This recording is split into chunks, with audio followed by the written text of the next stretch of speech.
Ang tao nga may daotang espiritu. Lucas Kapitulo 4 versikulo 31-37. Gikan didto, milagsong si Jesus sa lungsod sa Capernaum nga sakop sa Galilea. Sa adlaw nga igpapahulay nagtudlo siya didto sa simbahan sa mga Hudyo. Natingala gayod ang mga tawo sa iyang pagpanudlo tungod kay may gahumang iyang pulong. Didto sa simbahan may tawo nga gisudlan og daotang espiritu. Misinggit siya sa makusog, Jesus nga taga Nazaret, ansa imong labet kanamo? Mianhi ba ikaw aron sa paglaglag kanamo? Nakaila ako kanimo.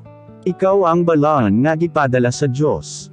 Apan gibadlong ni Jesus ang daotang espiritu, hilamog gawas kanya. Taliwalas sa kadaghanan gilambos sa daotang espiritu ang tawo ug migawas kini, apan bisan gamay wala nini mapasakiti ang tawo.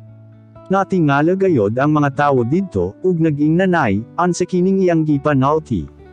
Na siya'y katungod og gahom sa pagmando sa mga daotang espiritu sa paggawas, ug mituman sila kanya.